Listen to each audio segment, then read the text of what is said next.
Most people over 50 are stretching the wrong thing, not because the advice is bad, because the body lies. The place that feels stiff is almost never where the problem lives. It's where the problem shows up. The body is, it turns out, a surprisingly unreliable narrator. 6 stretches, 15 minutes. That's what fixes mobility after 50. Faster than most people think. Not the symptoms, the source. In 30 years of practice, I have watched patients stretch their lower backs for months while their hips were the actual problem. Diligently, consistently. Wrong area. The body tells you exactly where it hurts, and that location is almost never where the trouble started. The place that complains is not the place to blame. Learn that one principle, and you'll understand more about mobility than most people ever do.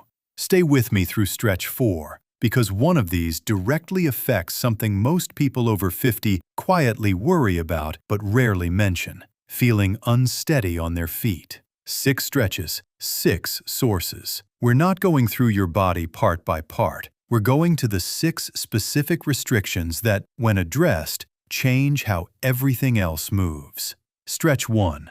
The 90-90 hip stretch. The first stretch requires getting onto the floor, which, after 50, is its own kind of commitment. Take your time. Most people know their hips are tight. What they don't know is that hips rotate, inward and outward. And after 50, it's almost always the rotational range that disappears first. Quietly, without pain, until one day you're moving differently and can't explain why. Sit on the floor, right leg in front, knee bent at 90 degrees, shin parallel to your body. Left leg out to the side, also 90 degrees, knee pointing away. Draw your belly button gently toward your spine. Hinge slowly forward over your front shin.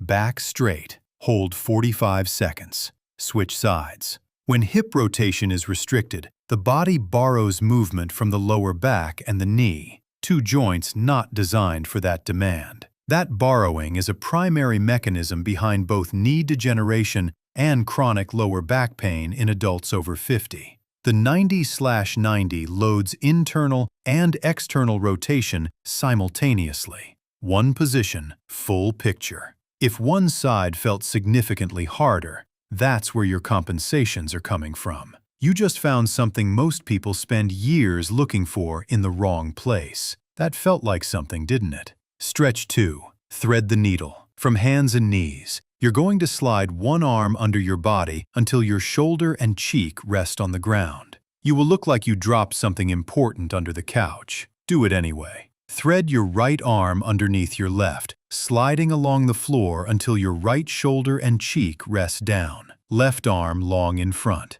Let gravity do the work. Hold 30 seconds. Switch sides. Thoracic rotation is the mobility nobody misses until it's gone, and by then, the neck and lower back have been compensating for it for years. Thread the needle removes the option to cheat. The floor limits compensation. The rotation has to come from the mid-spine, which is exactly where most adults over 50 have stopped moving. Most people feel one side significantly tighter here too. Same compensation pattern as the hips. Different address. The body is nothing if not consistent. And stretch 4 is next, the one about staying steady on your feet. Stretch 3, the figure 4. Lie on your back. Bend both knees, feet flat on the floor. Cross your right ankle over your left knee. Flex your right foot. Pull your left knee gently toward your chest until you feel a deep stretch in the outer hip and glute. Hold 45 seconds. Switch sides.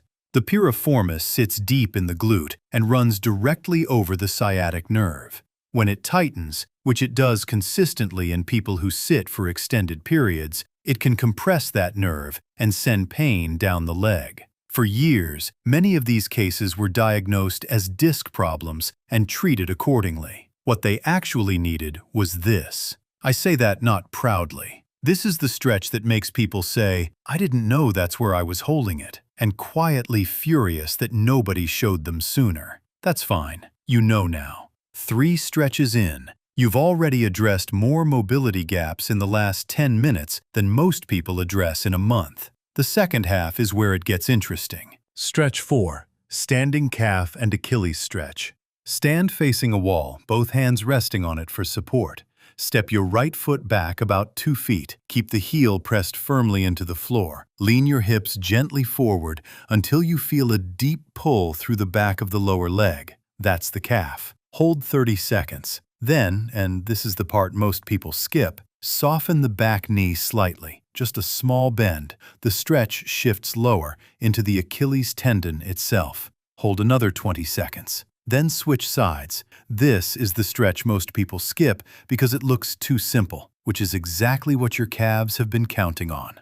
Ankle dorsiflexion, how far your toes can travel toward your shin, is one of the strongest predictors of fall risk after 50. Tight calves restrict it, and when your ankle can't respond quickly, balance recovery starts late. We have entire fall prevention programs built on complex interventions.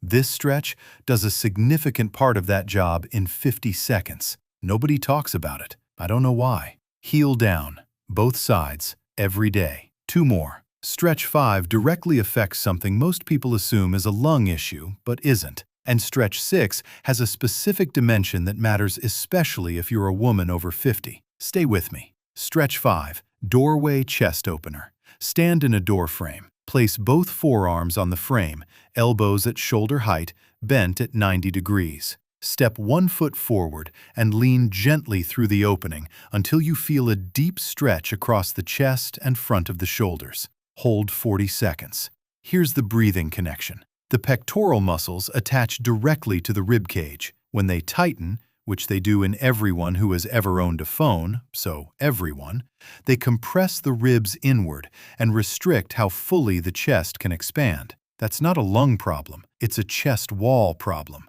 We've prescribed far more complicated things for far worse results. Stand in a door frame, lean forward. That's genuinely most of it. Taller posture, deeper breath.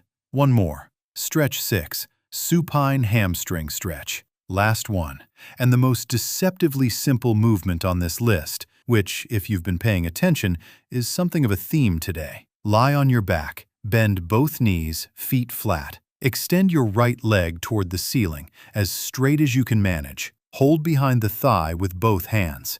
If the leg won't straighten, that's fine. That's the point. Hold 45 seconds. Switch sides. For women over 50, this stretch carries specific weight. Estrogen decline after menopause directly affects connective tissue elasticity. Tendons, ligaments, and the fascial sheaths surrounding muscle all become less pliable. The hamstrings, which connect the pelvis to the lower leg, are among the first to reflect that change. A shortened hamstring pulls the pelvis into a backward tilt, compressing the lower spine consistently and quietly. Women often notice this as a stiffness that came on gradually and never quite resolved. This is part of why. Both legs, every day. 6 stretches, 15 minutes. And if you've never done any of these before, welcome to the part of your body most fitness content completely ignores. Do all 6 3 times a week for a month. Then pay attention one morning when you get out of bed. Not to whether something hurts, to whether something doesn't. That shift is quiet. It doesn't announce itself, but once you feel it, you'll understand something about your body that most people spend years trying to figure out. It was never breaking down. It was waiting.